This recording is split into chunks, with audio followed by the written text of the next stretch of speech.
कि देवघर बाजार से पेड़ा हम ले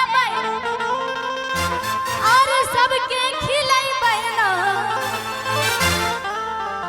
कि सैया हो कांधे कमर लेके बोलबम नगरिया अरे पैदल हम जइबै ना। चलिए अब झूम के साथ ही जर कहिए कि देवघर बाजार के पेड़ा हम ले सबके खिलाई ना। देवघर बाजार के पेड़ा हम ले सबके खिलाई ना। अभी कैसे कितने प्यार से कि सैया हो अब की सावन में कांवर लेके देवघर हम जइबै ना। सैया हो अब की सावन में कांवर लेके।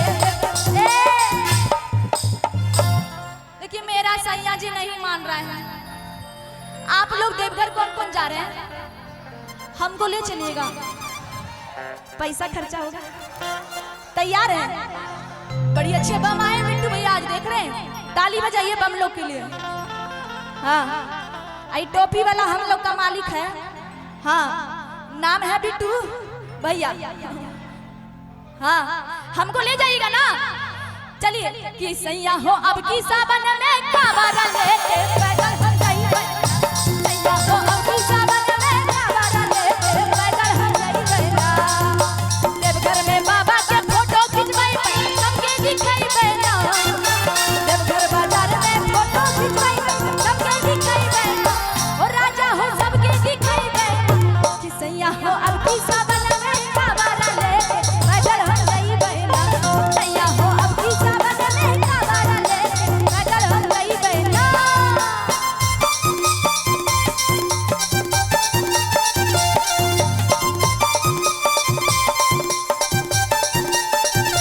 कभी डांस लीजिएगा।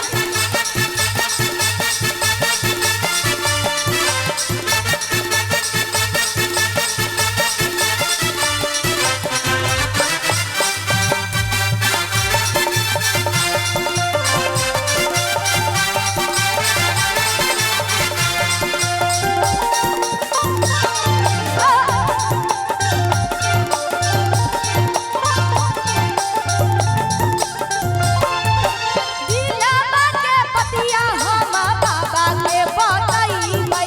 बोला बाबा बोला बम के नारा लगइबै।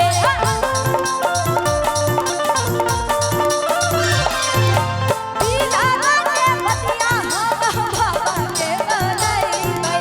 बोला बाबा बोला बम के नारा लगइबै। गेरुआ रंगवा सरिया पहिनबै सबके दिखैबै ना।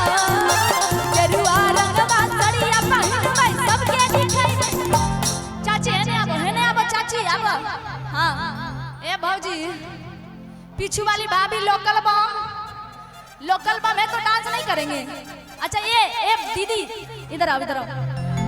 सावन में कौन सा रंग का कपड़ा पहनते हैं? हरा। देखो हरा पहनते हैं। ये दीदी देख लीजिए बोलती है भूल गए। अपने हरा पहन के आई तो बोलती है हरा। कौन सा रंग का? गेरुआ। हाँ देखिए ये सही बोली, ताली बजाइए। हाँ कहेंगे क्या कि अरे गेरुआ रंग बसड़िया पिनबै। गाएंगे सब। अरे गेरुआ रंग बसड़िया पिनबै अरे सबके दिखैबै ना। कि सैया हो अब की सावन में कांवर लेके पैदल हम जइबै ना। सैया हो अब की सावन में कांवर लेके पैदल हम जइबै ना।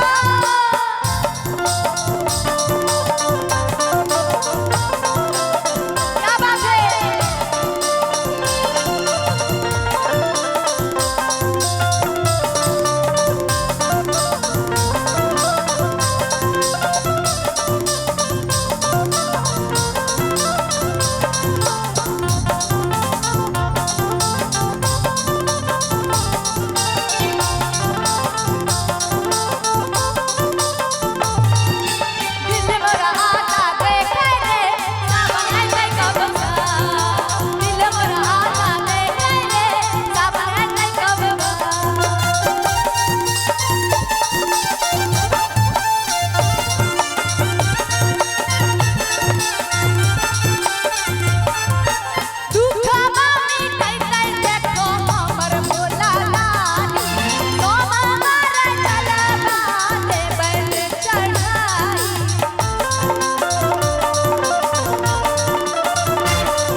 झुमैबे ना तनी झुमन हो। हाँ ये देखा कते बढ़िया नीमन चाचा थक गला चाचा थक गला पसीना पसीना हो गए हैं। हाँ हमरे जैसा पसीना हो गए मस्त। ए चाचा की हो तो जब तक जवानी तभी तक ना थकबो। हाँ आ देखो एगो बूढ़ा दादा बैठलो छले तखिन चलो गेले लगे न जय कहल के न हो कहल कुछ न कहे। अब तो तब तक दांत सही सलामत तभी जय कबो। हाँ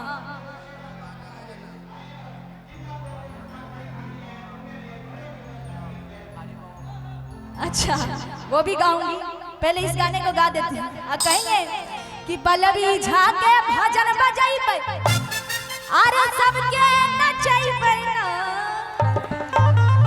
अरे सबके नचैबे ना। और क्या कि सैया हो अब की सावन में कावर ले सैया हो अब की सावन में कावर ले पैदल हम जइबे ना। अरे देवघर के बेड़ा हमें मंगाइबे सबके खिलाइबे ना। देवघर के बेड़ा हमें मंगाइबे सबके खिलाइबे ना। अरे सबके खिलाइबे। एक बार कमर लचकाइए आप लोग चलिए कि राजा हो सबके खिलाइबे राजा हो सबके खिलाइबे सैया हो अब की सावन में कावर लेके देवघर हम जइबे ना। सैया हो अब की सावन में कावर लेके देवघर हम जइबे ना। बाबा भोला के फोटो हम लेबे सबके दिखाइबे ना। बाबा भोला के फोटो हम लेबे सबके दिखाइबे सैया हो अब की सावन